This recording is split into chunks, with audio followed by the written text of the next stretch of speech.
नमस्कार साथियों, स्वागत है आप सभी का उत्कर्ष परिवार में। आशा करते हैं आप सभी स्वस्थ होंगे। तो आज हम लोग डिस्कस करने वाले हैं बजट के बारे में, जो कि कल के डेट में पेश किया गया है। तो अभी आप लोगों ने देखा होगा कि कल के डेट में निर्मला सीतारमण जी ने बजट पेश किया है, ठीक है। और ये जो बजट पेश किया गया है, ये बजट है कौन सा? तो ये जो बजट है ये 2024-25 का बजट है। अब बात यह है कि इसके पहले भी तो बजट पेश किया गया था, 1 फरवरी की तारीख को बजट पेश किया गया था। तो मैं आपको बता दूं कि 1 फरवरी की तारीख को जो बजट पेश किया गया था वो अंतरिम बजट था, जिसे हम इंटरिम बजट भी कहते हैं, क्योंकि इस साल इलेक्शन था। फिर जैसे ही सरकार का गठन हो गया तो बाकी के समय के लिए सरकार ने क्या किया, फिर से एक बजट पेश किया। तो ये यहाँ पे याद रखना कि ये बजट जो है ये 2024-25 का है, ठीक है। 24-25 के वित्तीय वर्ष का बजट है। अब यहाँ पे आज हम लोग बजट की कुछ मुख्य विशेषताओं को डिस्कस करेंगे, यानी कि इस बार के बजट में क्या कहा गया है उसको हम लोग यहाँ पे जानेंगे। कुछ इंपॉर्टेंट पॉइंट्स को हम लोग यहाँ पे समझेंगे कि क्या क्या मुख्य विशेषताएं बताई गई हैं इस बार के बजट में। इस बार का निर्मला सीतारमण जी का जो बजट था वो 7वां बजट था। लगातार 7वीं बार उन्होंने बजट को पेश किया। लगातार 7वीं बार बजट पेश करने का रिकॉर्ड भी उनके नाम पे बन चुका है, क्योंकि देखो इसके पहले अगर देखा जाए तो मोरारजी देसाई जी ने भी बजट पेश किया है, उन्होंने 10 बार बजट पेश किया है, लेकिन लगातार 7 बार उन्होंने कभी बजट नहीं पेश किया था। लगातार देखा जाए तो उन्होंने 6 बार ही बजट पेश किया था, और उनके रिकॉर्ड को ब्रेक किया है किसने? निर्मला सीतारमण जी ने। लगातार 7वीं बार वो ये बजट पेश की है। अब यहाँ पे हम लोग जानेंगे बजट की कुछ मुख्य विशेषताओं के बारे में। अगर हम बजट की मुख्य विशेषताओं की बात करें तो यहाँ पे देखो क्या है, विकसित भारत के हमारे लक्ष्य का रोड मैप, ठीक है। विकसित भारत के हमारे लक्ष्य का क्या है, रोड मैप एक नाम दिया गया है। अब इसमें देखिए क्या क्या बातें कही गई हैं। सबसे पहले तो यहाँ पे ये कहा गया है कि मुख्य जातियों पर ध्यान देना है। यहाँ पे मुख्य जातियों का मतलब ये मत समझना कि क्षत्रिय हो गए, ब्राह्मण हो गया, ऐसा कुछ नहीं। यहाँ पे मुख्य जाति का मतलब किससे हो गया? अन्नदाता। यहाँ पे देखिए मिस टाइपिंग हो गया है, यहाँ पे क्या होगा? अन्नदाता होगा, ठीक है ना। यहाँ पे क्या होगा? अन्नदाता होगा।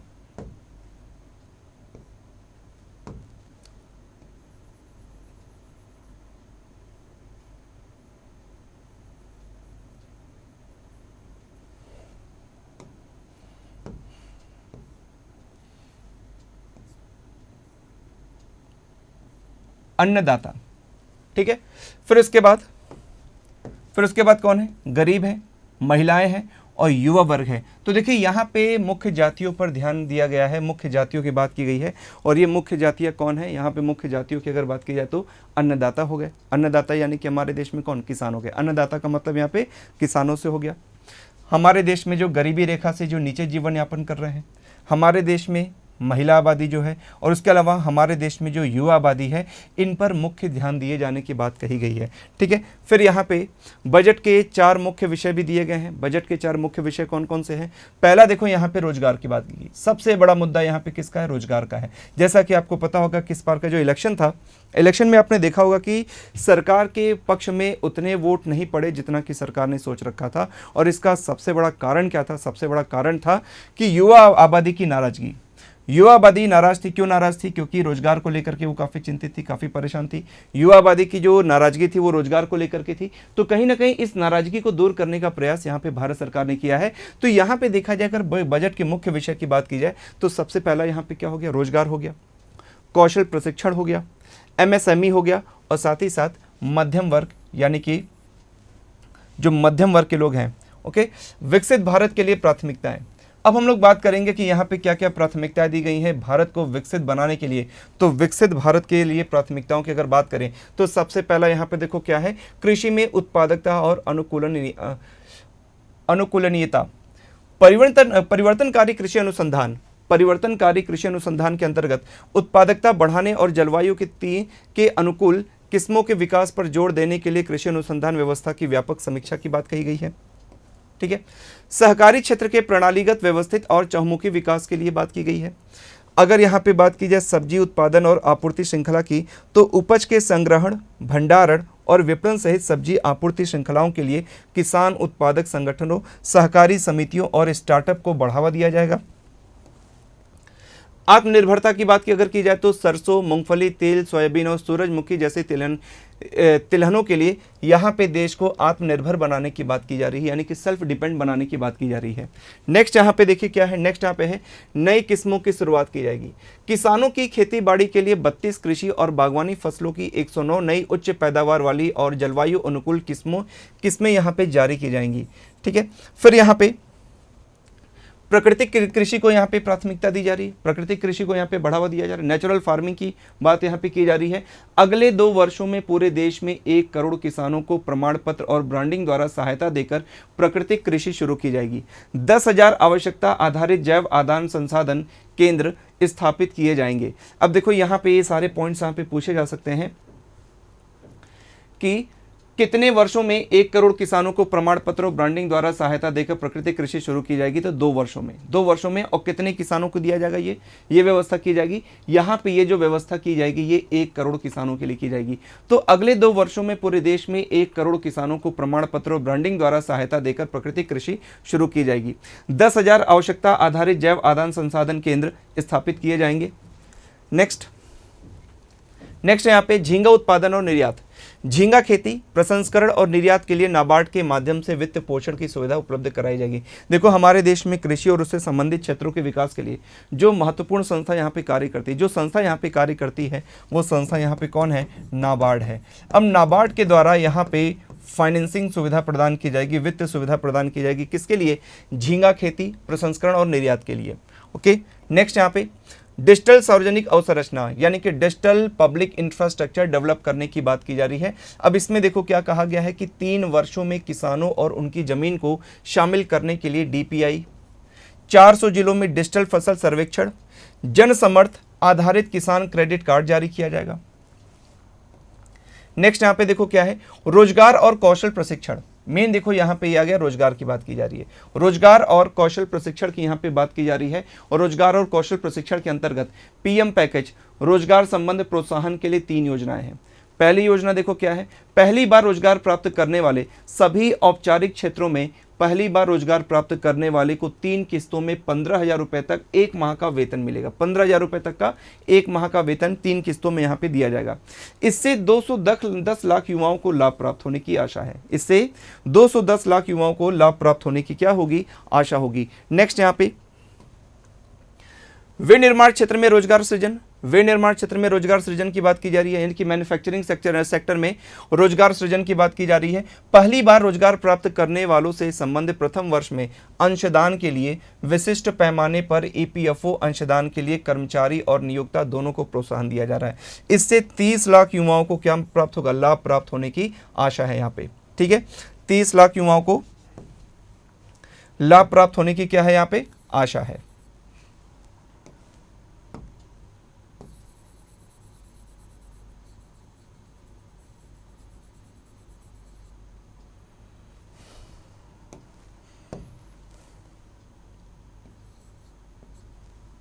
ओके, नेक्स्ट यहाँ पे देखिए क्या है, नेक्स्ट यहाँ पे नियोक्ताओं को सहायता। देखो यहाँ पे रोजगार की बात की जा रही है। अब यहाँ पे नियोक्ताओं को कैसे सहायता मिलेगी, सरकार नियोक्ताओं के ईपीएफओ अंशदान के लिए उन्हें 2 वर्षों तक 3,000 रुपये प्रति माह की प्रतिपूर्ति करेगा। ठीक है, यहाँ पे जो प्रतिपूर्ति की जाएगी वो 3,000 रुपये प्रति माह की जाएगी। कितने वर्षों तक, 2 वर्षों तक के लिए ईपीएफओ अंशदान में। अब पहले आपको ये पता होना चाहिए कि ईपीएफ खाता खुलता किसका है। अगर यहाँ पे हम ईपीएफ की बात करें, एम्प्लॉय प्रोविडेंट फंड की बात की जाती है। ईपीएफ का मतलब यहाँ पे किससे होता है, एम्प्लॉय प्रोविडेंट फंड की बात की जा रही है। देखो यहाँ पे क्या होता है कि अगर आपकी नौकरी लगती है तो आपका एक ईपीएफ खाता खुलता है। ठीक है, और ईपीएफ खाते में क्या होता है कि आप अपने वेतन में से तो योगदान तो देते हो, साथ ही साथ जो आपका नियोक्ता होता है, नियोक्ता का मतलब कौन, जो आपको नौकरी दे रहा है, जो आपको नौकरी दे रहा है यानी कि जो कंपनी है उसका भी योगदान होता है। जितना आपका योगदान होता है उतना ही कंपनी का भी योगदान होता है। अब ऐसे में कंपनी क्या करती है कि ज़्यादा लोगों को जल्दी रोजगार पे नहीं रखना चाहती, क्योंकि उसको पता है कि जिसको हम रोजगार पे रखेंगे उसका हमें ईपीएफ खाता खुलवाना पड़ेगा। ईपीएफ खाता खुलवाएंगे तो उसमें हमें भी योगदान करना पड़ेगा। तो सरकार यहाँ पे कहती है, सरकार कहती है कि 2 वर्षों तक 3,000 रुपये प्रति माह के हिसाब से क्या मिलेगा, प्रतिपूर्ति की जाएगी। यानी कि जो भी नुकसान होगा कंपनी का उसकी यहाँ पे प्रतिपूर्ति की जाएगी। तो इससे क्या होगा कि जो कंपनी वो ज़्यादा से ज़्यादा लोगों को क्या करेगी, रोजगार पे रखेगी, क्योंकि उसको 2 वर्षों तक ईपीएफ में बराबर योगदान का बर्डन ज़्यादा उसके ऊपर नहीं पड़ेगा। 3,000 रुपये प्रति माह की प्रतिपूर्ति यहाँ पे सरकार की तरफ से की जाएगी। इससे 50 लाख नौकरियों के सृजित होने की आशा है, यानी कि लगभग 50 लाख के लगभग नौकरियाँ इससे क्या हो सकती हैं, सृजित हो सकती हैं, रोजगार सृजित हो सकते हैं। उद्योग के सहयोग से कामकाजी महिला हॉस्टलों की स्थापना करके कामगारों में महिलाओं की अधिक भागीदारी को सुविधाजनक बनाना तथा शिशु गृहों की स्थापना करना। नेक्स्ट, सरकार संवर्धित निधि की गारंटी के साथ 7.5 लाख रुपए तक का ऋण प्रदान करेगी। इससे प्रतिवर्ष 25,000 छात्रों को सहायता मिलने की आशा है। घरेलू संस्थाओं में उच्चतर शिक्षा के लिए 10 लाख रुपए तक का ऋण के लिए वित्तीय सहायता दी जाएगी, जो कि पहले कितना था, तो याद रखना पहले 7 लाख था। पहले कितना था, पहले 7 लाख था। यानी कि एजुकेशनल सेक्टर में लोन के लिए, यानी कि अगर मान लीजिए कोई स्टूडेंट, कोई बच्चा अगर पढ़ाई करना चाह रहा है, हायर एजुकेशन के लिए अगर वो लोन लेता है, तो पहले उसको 7 लाख रुपए तक का लोन उसको मिल सकता था। लेकिन अब ये जो लोन है इसकी लिमिट को 7 लाख से बढ़ा करके कितना कर दिया गया, 10 लाख। यानी कि एजुकेशनल लोन जो है 10 लाख रुपए तक का मिल सकता है। तो घरेलू संस्थाओं में उच्चतर शिक्षा के लिए 10 लाख रुपए तक के ऋण के लिए वित्तीय सहायता प्रदान की जाएगी। प्रति वर्ष 1 लाख विद्यार्थियों को ई वाउचर मिलेगा। यहाँ पे जो ई वाउचर है वो ई रुपये के रूप में होगा। प्रति वर्ष जो है 1 लाख विद्यार्थियों को क्या मिलेगा, ई वाउचर मिलेगा। अब ये जो ई वाउचर है ये ई रुपये के रूप में होगा। 3% वार्षिक ब्याज सहायता। अब देखो यहाँ पे इंटरेस्ट सबवेंशन की बात की जा रही है। 3% की ब्याज सहायता की बात यहाँ पे क्या है, इसका मतलब क्या हुआ, जैसे मान लीजिए, जैसे अगर बात की जाए यहाँ पे कि एजुकेशनल लोन यहाँ पे 10 लाख का मिल रहा है। अब इस पे जो भी इंटरेस्ट बनेगा उस पे 3% का भुगतान कौन करेगा, सरकार करेगी। 3% का भुगतान कौन करेगा, सरकार करेगी। कहने का मतलब है कि अगर एजुकेशनल लोन आपको 10% की ब्याज की दर पर मिल रहा है, तो ऐसे में जो स्टूडेंट है उसको कितना ब्याज का भुगतान करना पड़ेगा, 7%। बाकी 3% का भुगतान कौन करेगा, सरकार करेगी। तो मिला करके 10% का ब्याज बैंक को यहाँ पे मिलेगा उस लोन पे। यानी कि 3% का वार्षिक ब्याज सहायता भी यहाँ पे प्रदान कर रही है सरकार। इस बार के बजट में ये जानकारी दी गई है। पीएम पैकेज 4 कौशल प्रशिक्षण कार्यक्रम, 5 वर्षों की अवधि में 20 लाख युवाओं को कौशल प्रशिक्षण दिया जाएगा। 5 वर्ष की अवधि में 20 लाख युवाओं को क्या मिलेगा, कौशल प्रशिक्षण मिलेगा। ये भी पॉइंट यहाँ पे आप सभी लोग याद रखिएगा। परिणाम उन्मुख दृष्टिकोण के साथ साथ हब और स्पोक मॉडल में 1000 औद्योगिक प्रशिक्षण संस्थानों का उन्नयन किया जाएगा। यानी कि अपग्रेड की बात की जाएगी, किसको, 1000 ITI, 1000 ITI को क्या किया जाएगा, अपग्रेड किया जाएगा। 1000 ITI को अपग्रेड किया जाएगा, जिससे कि अच्छे से लोगों को एजुकेशन मिल सके और जिससे कि उनको रोजगार वगैरह मिल सके। ठीक है। उद्योग की कौशल संबंधी आवश्यकताओं के अनुरूप पाठ्यक्रम की विषय वस्तु और फ्रेमवर्क तैयार किया जाएगा। यानी कि ऐसा कोर्स तैयार किया जाएगा, ऐसा कोर्स प्लान तैयार किया जाएगा जिससे कि उद्योग को काफी से सपोर्ट मिल सके। ठीक है।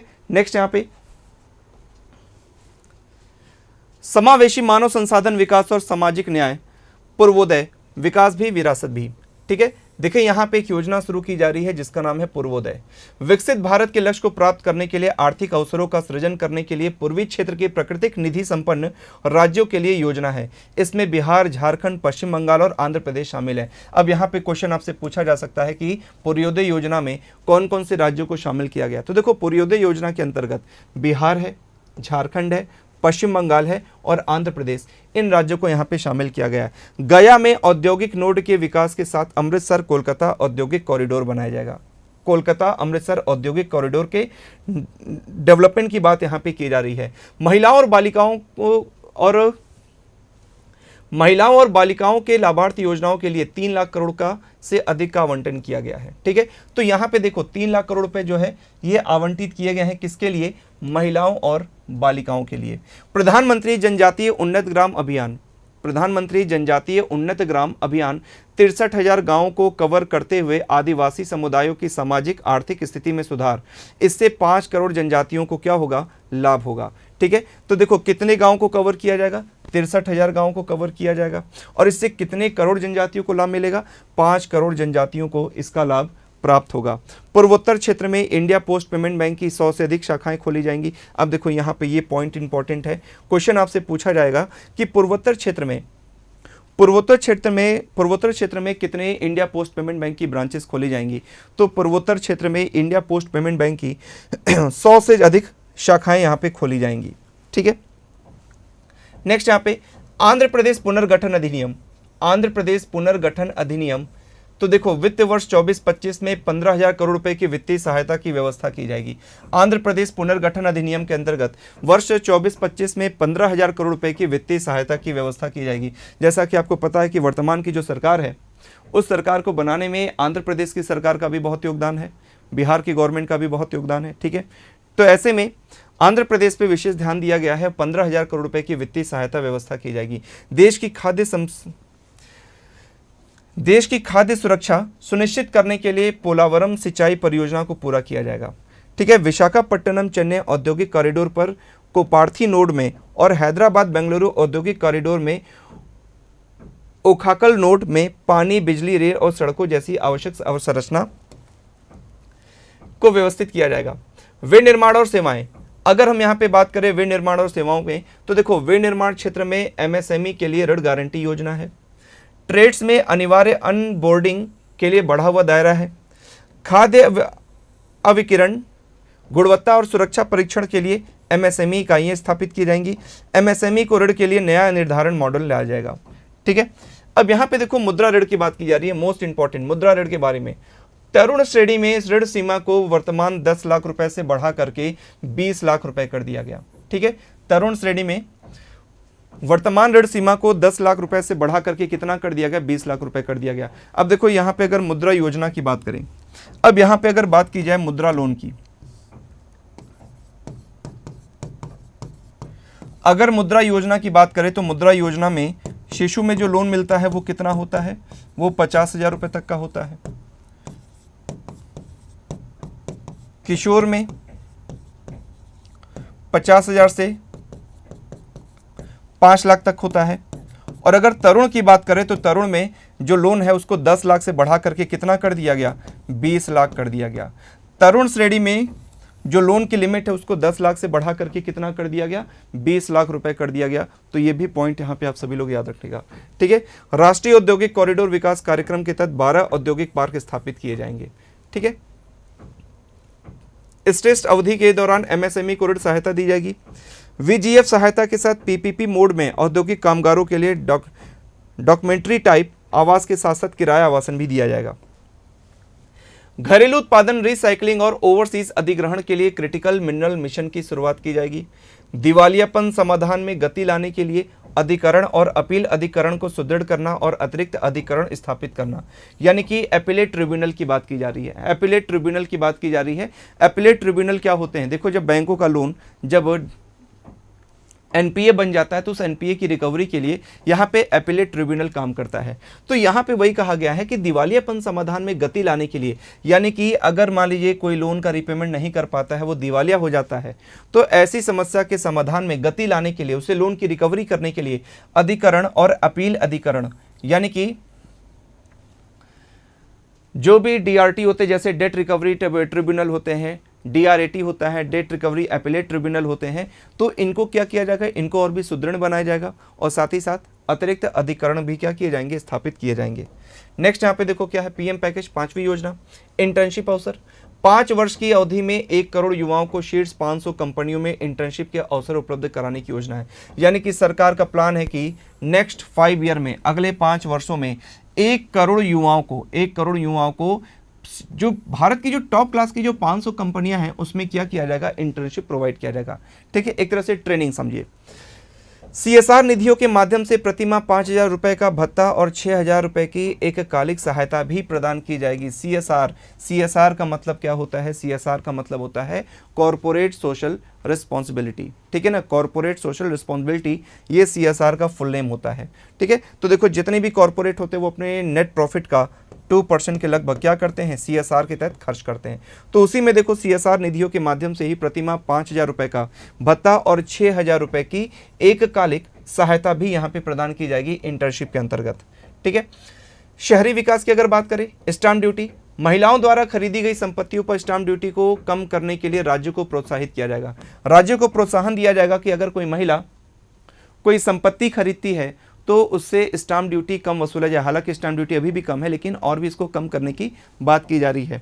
ठीक है, स्ट्रीट मार्केट की अगर बात की जाए, तो चयनित नगरों में 100 साप्ताहिक हाट अथवा स्ट्रीट फूड हब विकसित करने की योजना की परिकल्पना की जा रही है। अब यहाँ पे इस चीज़ को समझना, स्ट्रीट मार्केट की बात की जा रही है, तो इसमें चयनित नगरों में, यानी कि जिन शहरों को सेलेक्ट किया जाएगा उसमें 100 साप्ताहिक हॉट का मतलब यहाँ पे क्या हुआ, जैसे आपने देखा होगा बहुत सारे शहरों में आज भी आप देखोगे ऐसा होता है, जैसे किसी शहर में वीकली मार्केट लगता है कोई, जैसे मंगलवार के दिन कोई मार्केट लग रहा है, या बुधवार के दिन कोई मार्केट लग रहा है, या संडे के दिन कोई मार्केट लग रहा है। तो इस तरह के जो वीकली मार्केट हैं, ऐसे सेलेक्टेड सिटीज़ में 100 साप्ताहिक वीकली हॉट यहाँ पे लगाए जाएंगे, और साथ ही साथ स्ट्रीट फूड हब भी यहाँ पे बनाया जाएगा। ठीक है, नेक्स्ट यहाँ पे ट्रांजिट उन्मुख विकास।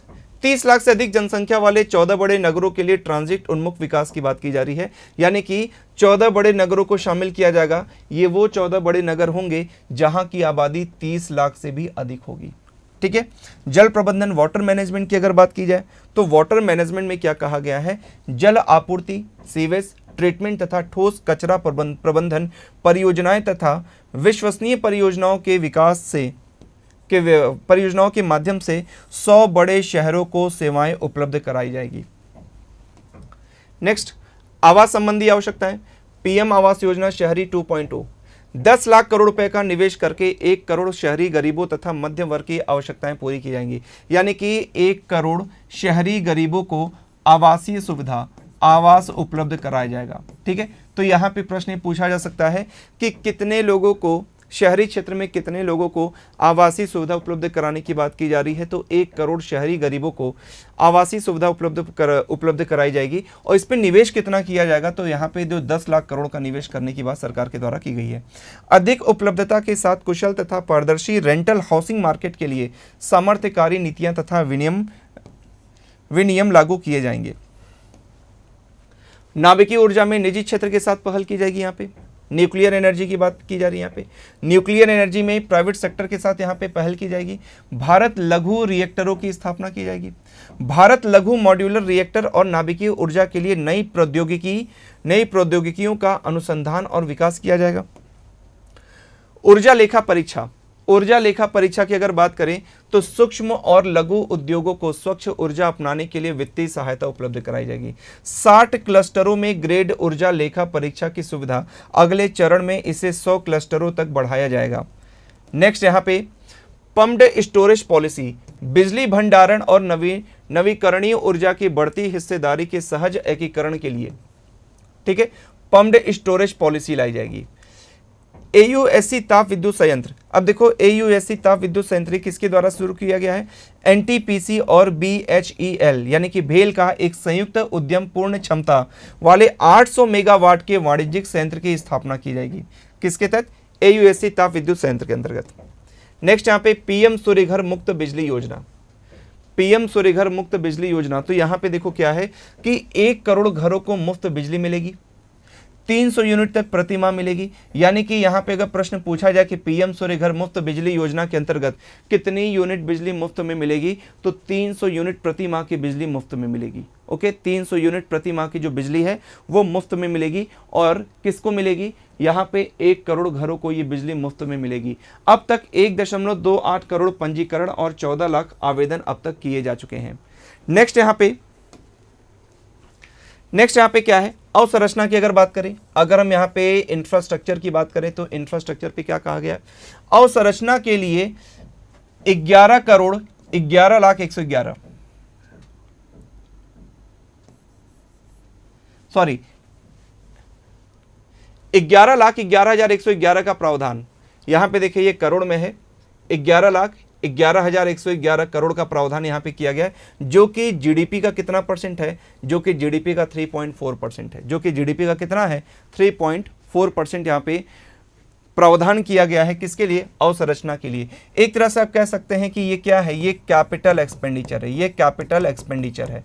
कैपिटल एक्सपेंडिचर यानी कि पूंजीगत व्यय, ये क्या है, ये पूंजीगत व्यय है। अब देखो यहाँ पे अगर हम कैपिटल एक्सपेंडिचर की बात करें, पूंजीगत व्यय की बात करें, कैपिटल एक्सपेंडिचर का मतलब होता है कि एक ऐसा व्यय जो संपत्तियों का निर्माण करता हो। यानी कि अगर आप पैसे खर्च कर रहे हैं संपत्ति के निर्माण के लिए, अगर आप पैसे खर्च कर रहे हैं दायित्वों को कम करने के लिए, तो ऐसे व्यय को, ऐसे एक्सपेंडिचर को हम क्या कहते हैं, कैपिटल एक्सपेंडिचर कहते हैं, पूंजीगत व्यय कहते हैं। और यहाँ पे कैपिटल एक्सपेंडिचर के लिए यानी कि अवसंरचना के लिए जो खर्च किया, जो आवंटन यहाँ पे किया गया है वो कितना है, 11,11,111 करोड़ का प्रावधान है, जो कि जीडीपी के 3.4% का है। ठीक है। पिछली बार देखा जाए तो जो कैपिटल एक्सपेंडिचर था वो 10 लाख करोड़ का निर्धारित किया गया था, यानी सरकार ने लक्ष्य रखा था 10 लाख करोड़ का क्या करने का, कैपिटल एक्सपेंडिचर करने का, और इस बार इसको बढ़ा करके कर दिया गया है 11,11,111 करोड़। ठीक है। संसाधन आवंटन को सहायता प्रदान करने के लिए राज्यों को दीर्घावधिक ब्याज मुक्त ऋण के रूप में 1.5 लाख करोड़। अब देखो यहाँ पे राज्यों को लोन की बात की जा रही है, यहाँ पे राज्यों को लोन की बात की जा रही है। सरकार का कहना है कि सरकार राज्यों को संसाधन आवंटन को सहायता उपलब्ध कराने के लिए, या फिर आप कह सकते हैं कि राज्यों में इंफ्रास्ट्रक्चर डेवलपमेंट करने के लिए एक लॉन्ग टर्म का इंटरेस्ट फ्री लोन देगी। तो यहाँ पे केंद्र की सरकार राज्य सरकारों को लॉन्ग टर्म का इंटरेस्ट फ्री लोन दे रही है, और ये कितना है, ये 1.5 लाख करोड़ का है। ठीक है। 25,000 ग्रामीण बसावटों को 12 मासी सड़क संपर्क उपलब्ध कराने के लिए PMGSY का चरण 4 शुरू किया जाएगा, यानी कि प्रधानमंत्री ग्राम सड़क योजना, PMGSY, प्रधानमंत्री ग्राम सड़क योजना प्रधानमंत्री ग्राम सड़क योजना का 4th एडिशन यहाँ पे शुरू किया जाएगा। और क्यों किया जाएगा, ताकि ग्रामीण क्षेत्र में सड़कों का निर्माण किया जा सके। 25,000 ग्रामीण बसावटों को 12 मासी सड़क संपर्क उपलब्ध कराने के लिए, यानी कि यहाँ पे PMGSY 4th जब स्टार्ट किया जाएगा तो इसमें कितने गाँव को, देश के कितने गाँव को शामिल किया जाएगा, तो देश के 25,000 गाँव को इसमें शामिल किया जाएगा। ओके। नेक्स्ट यहाँ पे सिंचाई एवं बाढ़ उपशमन, कोसी मेची अंतर्राज्यीय लिंक और 20 अन्य चालू और नई स्कीमों जैसी परियोजनाओं के लिए 11,500 करोड़ की अनुमानित लागत के साथ वित्तीय सहायता उपलब्ध कराई जाएगी। असम, सिक्किम और उत्तराखंड में बाढ़ प्रबंधन और संबंधित परियोजनाओं के लिए सहायता उपलब्ध कराई जाएगी। हिमाचल प्रदेश में पुनर्निर्माण और पुनर्वास के लिए सहायता उपलब्ध कराई जाएगी। जैसा कि आपको पता है कि उत्तराखंड और हिमाचल प्रदेश में बारिश के दौरान बहुत नुकसान होता है, वहाँ पे न जाने कितने घर तबाह हो जाते हैं। ठीक है। तो ऐसे में उनके पुनर्वास के लिए, उनके पुनर्निर्माण के लिए यहाँ पे वित्तीय सहायता उपलब्ध कराने की बात इस बार के बजट में की गई है। ठीक है। पर्यटन की अगर बात करें, टूरिज्म की अगर बात करें, टूरिज्म को भी डेवलप करना बहुत जरूरी है, क्योंकि भारत में प्रत्यक्ष और अप्रत्यक्ष तरीके से आप देखोगे टूरिज्म में बहुतों को रोजगार मिला है, और टूरिज्म का जितना ज़्यादा विकास होगा उतना ही ज़्यादा लोगों को यहाँ पे रोजगार भी मिलेगा। अब यहाँ पे देखो क्या कहा गया है, काशी विश्वनाथ मंदिर कॉरिडोर के मॉडल पर विष्णुपद मंदिर। अब ये विष्णुपद मंदिर कहाँ पर है, विष्णुपद मंदिर ये आपका कहाँ पर है, ये आपका गया में है। विष्णुपद मंदिर ये आपका कहाँ पर है, ये आपका गया में है। ठीक है। तो काशी विश्वनाथ मंदिर कॉरिडोर के मॉडल पर विष्णुपद मंदिर कॉरिडोर और महाबोधि मंदिर कॉरिडोर का विकास किया जाएगा। हिंदुओं, बौद्धों और जैनों के लिए धार्मिक महत्व के स्थल राजगीर के लिए व्यापक विकास पहल की जाएगी। ठीक है। नालंदा विश्वविद्यालय, अभी आप लोगों ने देखा होगा कि नालंदा विश्वविद्यालय अभी हाल ही में इसकी शुरुआत की गई है। ठीक है। अभी हाल ही में इसकी शुरुआत की गई है, तो इसको गौरवशाली स्थान दिलाने के अलावा नालंदा का एक पर्यटन स्थल के रूप में भी विकास किया जाएगा, यानी कि नालंदा को एक टूरिज्म डेस्टिनेशन के रूप में भी डेवलप करने की बात यहाँ पे की जा रही है। नेक्स्ट यहाँ पे ओडिशा को सर्वोत्कृष्ट पर्यटन स्थल बनाने वाले इसकी दृश्यात्मक सुंदरता, मंदिरों, स्मारकों, कारीगरी, वन्य जीव अभ्यारण्यों, प्राकृतिक भौगोलिक सौंदर्य और मनोरम समुद्र तट के विकास के लिए सहायता दी जाएगी। जैसा कि अभी आपको पता है कि अभी हाल ही में ओडिशा में नई सरकार का गठन हुआ है, बीजेपी पहली बार वहाँ पे सत्ता में आई है, बीजू जनता दल को हरा करके। तो यहाँ पे ओडिशा में भी डेवलपमेंट, टूरिज्म डेवलपमेंट को काफ़ी यहाँ पे प्राथमिकता दी जा रही है। ठीक है। नेक्स्ट यहाँ पे नेक्स्ट है नवप्रवर्तन, अनुसंधान और विकास, मूलभूत अनुसंधान और प्रोटोटाइप विकास के लिए राष्ट्रीय अनुसंधान निधि शुरू की जाएगी। 1 लाख करोड़ रुपए के वित्त पोषण पूल के साथ वाणिज्यिक स्तर पर निजी क्षेत्र प्रेरित अनुसंधान और नवप्रवर्तन। अंतरिक्ष अर्थव्यवस्था, 1,000 करोड़ रुपए का एक वेंचर कैपिटल फंड बनाया जाएगा। अंतरिक्ष अर्थव्यवस्था के लिए 1,000 करोड़ रुपए का एक वेंचर कैपिटल फंड बनाया जाएगा। ठीक है। जो भी स्पेस के क्षेत्र में जो भी एक्टिविटी होती है उस फंड का प्रयोग उसी कार्य में किया जाएगा। ठीक है। नेक्स्ट, अगली पीढ़ी के सुधार, ग्रामीण और शहरी भूमि संबंधित कार्य, सभी भूखंडों के लिए अनन्य भूखंड पहचान संख्या अथवा भू आधार यहाँ पे स्टार्ट किया जाएगा। ठीक है। हाँ, वर्तमान स्वामित्व के अनुसार मानचित्र उप प्रभाग का सर्वेक्षण किया जाएगा, किसान रजिस्ट्री से जोड़ा जाएगा इसको।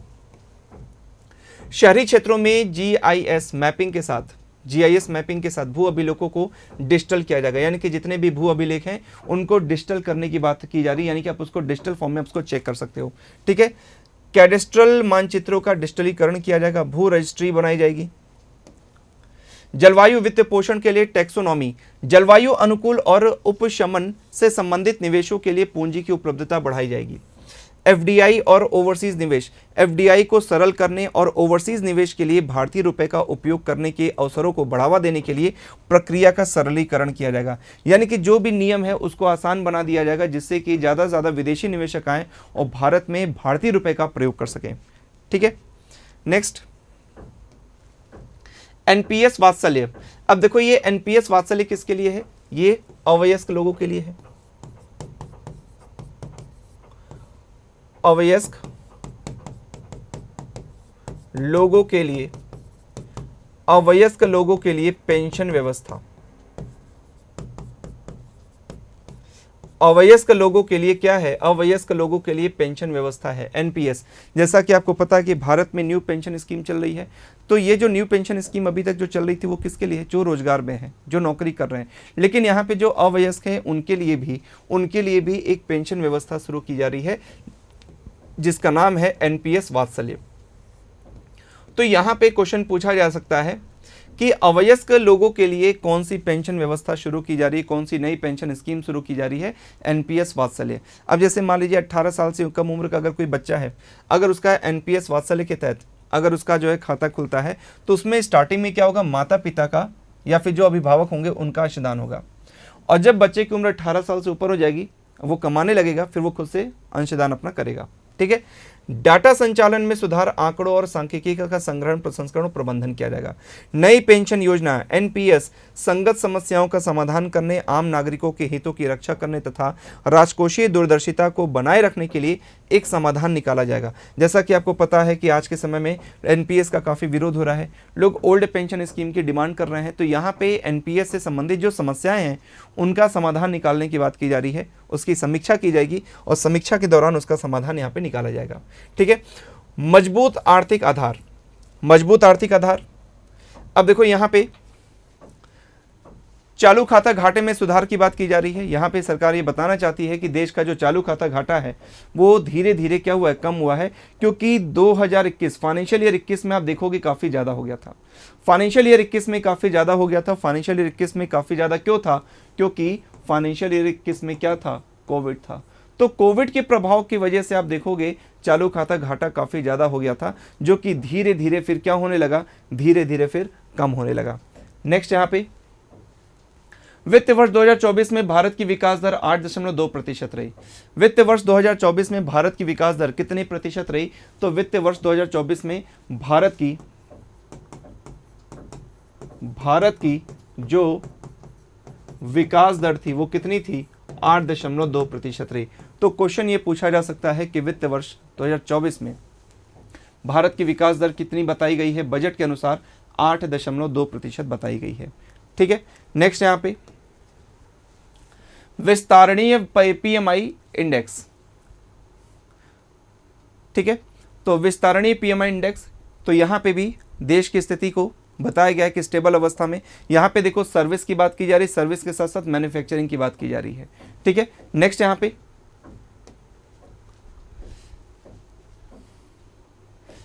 एमसीबी के सकल एनपीए में कमी, एससीबी। देखो एससीबी का मतलब क्या होता है? एससीबी का मतलब होता है scheduled commercial bank. Schedule commercial bank, schedule commercial bank. तो यहाँ पे शेड्यूल कमर्शियल बैंक का मतलब यहाँ पे किस हो गया? वाणिज्यिक बैंकों से हो गया। यहाँ पे जब भी हम शेड्यूल कमर्शियल बैंक की बात करते हैं, मतलब हम किसकी बात करते हैं? मतलब हम वाणिज्यिक बैंक की बात करते हैं। मतलब हम किसकी बात करते हैं? वाणिज्यिक बैंक की बात करते हैं। अब देखो यहाँ पे अगर शेड्यूल कमर्शियल बैंक की बात की जाए तो यहाँ पे कहा गया है कि शेड्यूल कमर्शियल बैंक का जो ग्रॉस एनपीए है, जो ग्रॉस एनपीए है वो क्या हुआ है? वो कम हुआ है। शेड्यूल कमर्शियल बैंक का जो ग्रॉस एनपीए है वो क्या हुआ है? वो कम हुआ है, पहले की अपेक्षा काफ़ी कम हो गया है। ठीक है, एनपीए होता क्या है? एनपीए का मतलब जैसे अगर मान लीजिए आपने बैंक से लोन लिया और अगर आप लोन का रिपेमेंट टाइम पे नहीं कर पाते हैं तो आपके द्वारा लिया हुआ लोन बैंक के लिए क्या बन जाता है? एनपीए बन जाता है। किसी भी बैंक का एनपीए अगर बढ़ता चला जाता है तो ये बैंकों के लिए नुकसान होता है। अब यहाँ पे एनपीए लगातार घट रहा है, यानी कि बैंकों के लिए फ़ायदा है, यानी कि बैंक हमारे जो हैं वो प्रॉफिटेबल होते जा रहे हैं। ये इस बात का प्रमाण है। नेक्स्ट जीडीपी के प्रतिशत के रूप में राजकोषीय घाटे में कमी आई है।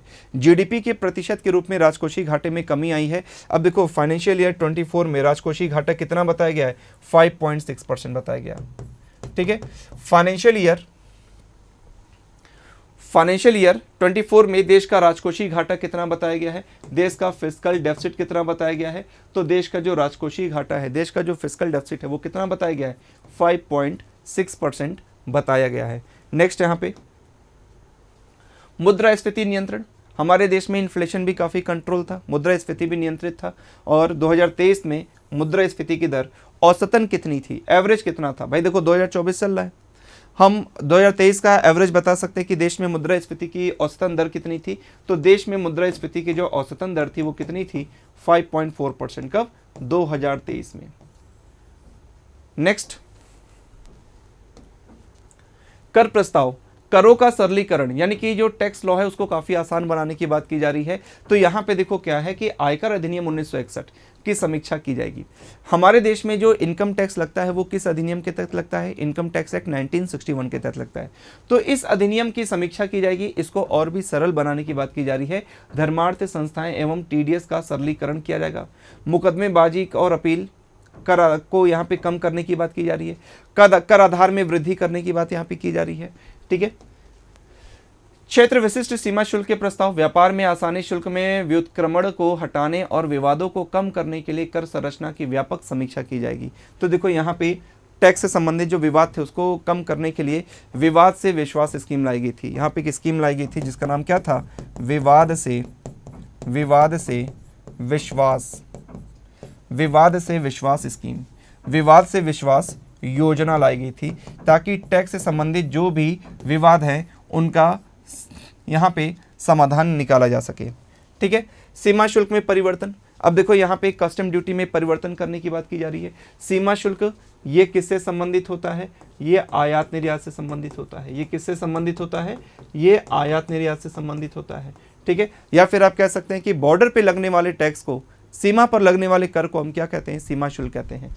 अब यहाँ पे कहा गया है कि कैंसर की 3 और दवाइयों पर सीमा शुल्क से पूर्णतया छूट, यानी कि कैंसर की 3 और ऐसी दवाइयां हैं जिसपे सीमा शुल्क नहीं लगेगा। तो इससे कौन सा क्षेत्र लाभ प्राप्त करेगा, किफायती दवाइयां, यानी कि फार्मा इंडस्ट्री को लाभ होगा। यहाँ पे मोबाइल फ़ोन, मोबाइल पीसीबीए और चार्जर पर बीसीडी घटाकर 15% करना, इससे मोबाइल उद्योग को फायदा होगा। सोने और चांदी पर सीमा शुल्क घटाकर 6% और प्लेटिनम पर 6.4% कर दिया गया। तो इससे कहीं ना कहीं घरेलू मूल्य संवर्धन, यहाँ पे आप देखेंगे जो जैसे कि गोल्ड और सिल्वर पर कस्टम ड्यूटी को घटा करके 6% किया गया। तो कहीं ना कहीं गोल्ड वगैरह का प्राइस हमारे देश में क्या होगा, कम होगा। जैसा कि आपको पता है कि भारत में गोल्ड का प्राइस और सिल्वर का प्राइस लगातार बढ़ता चला जा रहा था, बहुत लोगों को खरीदने में काफ़ी प्रॉब्लम हो रही थी। तो इन सब चीज़ों को ध्यान में रखते हुए सरकार ने क्या किया, गोल्ड पर और सिल्वर पर कस्टम ड्यूटी को घटा करके 6% कर दिया और प्लेटिनम पर 6.4% कर दिया गया। झींगा और फिश फील्ड पर बीसीडी घटाकर 5% किया गया। इससे समुद्री निर्यातों की प्रतिस्पर्धात्मकता में वृद्धि होगी। सोलर सेल और पैनलों के विनिर्माण के लिए अधिक पूंजीगत वस्तुओं पर छूट दी जाएगी। इससे ऊर्जा स्रोतों में बदलाव के लिए सहायता प्राप्त होगी। 25 महत्वपूर्ण खनिजों पर सीमा शुल्क से पूर्णतया छूट, यानी कि 25 ऐसे महत्वपूर्ण मिनरल्स थे जिस पर कस्टम ड्यूटी को पूरी तरीके से खत्म कर दिया गया। अब इससे क्या होगा, महत्वपूर्ण खनिज क्षेत्रों को बढ़ावा मिलेगा। प्रत्यक्ष कर प्रस्ताव, अनुपालन का बोझ कम करने के लिए उद्यमशीलता की भावना को बढ़ावा देना और नागरिकों को कर राहत प्रदान करना। ठीक है, इसके लिए प्रत्यक्ष कर प्रस्ताव यहाँ पे प्रस्तुत किया जाएगा। अब यहाँ पे देखो क्या है, पूंजीगत लाभ को तर्कसंगत बनाना है। पूंजीगत लाभ को तर्कसंगत बनाना है तो यहाँ पे देखो क्या है कि वित्तीय परिसंपत्तियों पर लघु अवधि के लाभों पर 20% टैक्स लगेगा, यानी कि short term capital gain, short term capital gain tax. ठीक है, short term capital gain tax, short term capital gain tax कितना हो गया है, 20% है। Short term capital gain tax कितना हो गया, 20%। पहले कितना था, 15% था, इसको बढ़ाया गया है, 15% से बढ़ा करके कितना कर दिया गया, 20% कर दिया गया। अब देखो ये क्वेश्चन पूछा जा सकता है कि short term capital gain tax पहले कितना था, तो पहले 15% था, या पूछा जाए कि बढ़ा करके कितना कर दिया गया, 20%। Short term capital gain tax लगता किस पर है, अब इसको भी हम आपको आगे बता दे रहे हैं। आगे देखो क्या है, सभी वित्तीय और गैर वित्तीय परिसंपत्तियों पर दीर्घावधिक लाभों पर 12.5% कर लगेगा, यानी कि long term capital gain tax. Long term capital gain tax.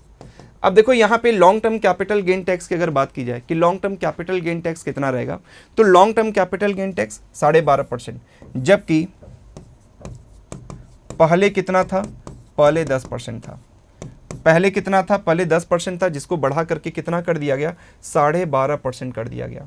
ठीक है, long term capital gain tax. अब यहां पे देखो क्या है कि short term capital gain tax, long term capital gain tax, ये लगता कब है, जैसे अगर मान लीजिए आपने शेयर्स वगैरह में निवेश किया है, किसी वित्तीय संपत्तियों में अगर आपने निवेश किया है, आपने स्टॉक में निवेश किया है, तो अगर आपने शेयर को रखा है 1 साल से कम समय के लिए, यानी कि निवेश किया और 1 साल से कम समय में आपने उसको बेच दिया, तो उस पर जो प्रॉफिट होगा उस पर आपको टैक्स कितना देना पड़ेगा, 20% देना पड़ेगा।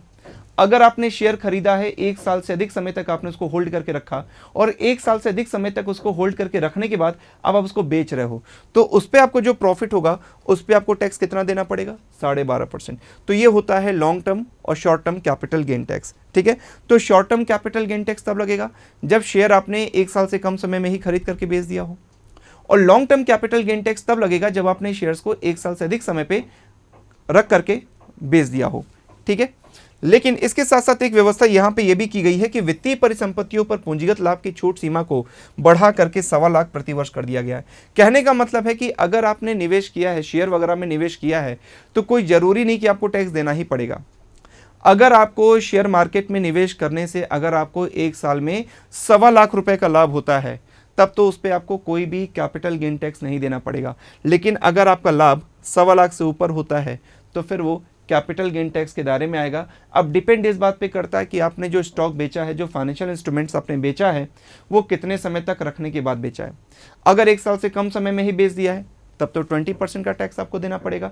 अगर 1 साल से ज़्यादा समय तक रखने के बाद आपने उसको बेचा है तो 12.5% का कैपिटल गेन टैक्स आपको देना पड़ेगा। ठीक है, नेक्स्ट, रोजगार और निवेश। निवेशकों के सभी वर्गों के लिए एंजल कर समाप्त किया जा रहा है। देखो यहाँ पे एंजल कर को समाप्त करने की बात की जा रही है। एंजल कर होता कौन है, पहले तो आपको यह पता होना चाहिए कि एंजल निवेशक कौन होते हैं। एंजल निवेशक कौन होते हैं, एंजल निवेशक कौन होते हैं, तो एंजल निवेशक कौन होंगे, जो स्टार्टअप में निवेश करते हैं, जो स्टार्टअप में निवेश करते हैं वो कौन है, एंजल निवेशक होते हैं। जो स्टार्टअप में निवेश करते हैं वो कौन होते हैं, वो एंजल निवेशक होते हैं। अब देखो क्या होता है कि जल्दी स्टार्टअप में कोई निवेश नहीं करना चाहता, क्योंकि उनको पता है स्टार्टअप यानी कि नया बिजनेस, पता नहीं चल पाएगा कि नहीं चल पाएगा, तो ऐसे में जल्दी कोई निवेश नहीं करना चाहता है। इन सब के बीच अगर कोई निवेश कर दे तो समझो उस स्टार्टअप के लिए वो किसी एंजल से कम नहीं होता है। और ऐसे एंजल निवेशकों पर सरकार पहले टैक्स लगाती थी, तो सरकार ने एंजल कर को, एंजल टैक्स को क्या कर दिया, खत्म करने की बात कही है। ठीक है, ताकि ज़्यादा से ज़्यादा एंजल इन्वेस्टर स्टार्टअप में क्या कर सके, पैसे को निवेश कर सके। घरेलू क्रूज चलाने के लिए अधिक सरल कर व्यवस्था की जाएगी। विदेशी खनन कंपनियों, अपरिष्कृत हीरे बेचने वालों के लिए सेफ हार्बर दरों का प्रावधान करना है।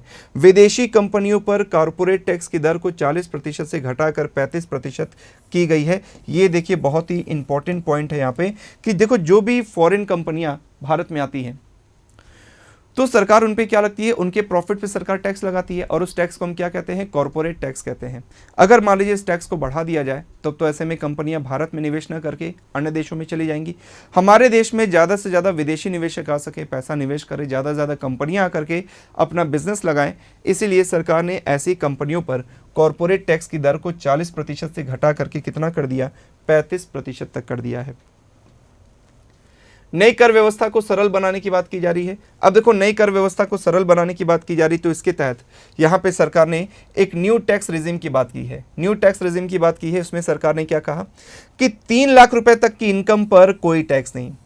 अगर आपकी इनकम 3 लाख रुपए या उससे कम है तब तो उस पर आपको कोई टैक्स नहीं देना पड़ेगा।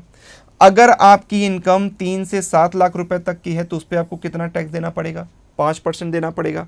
अगर आपकी इनकम 7 से 10 लाख रुपए तक की है तब उस पर आपको टैक्स कितना देना पड़ेगा? 10% का टैक्स देना पड़ेगा। अगर आपकी इनकम 10 लाख से 12 लाख रुपए तक की है तो उस पर आपको कितना टैक्स देना पड़ेगा? 15%। और अगर 12 से 15 लाख रुपए तक की इनकम होगी तो 20%, और 15 लाख से ऊपर होगी तो 30%। देखो, पहले से चेंज क्या है, पुराने टैक्स रिजिम में न्यू टैक्स रिजिम में अंतर क्या है? पुराने टैक्स रिजिम में क्या था कि 3 से 6 लाख रुपए तक की इनकम पे 5% था, यहाँ पे 3 से 7 लाख रुपए तक की इनकम पे 5% है।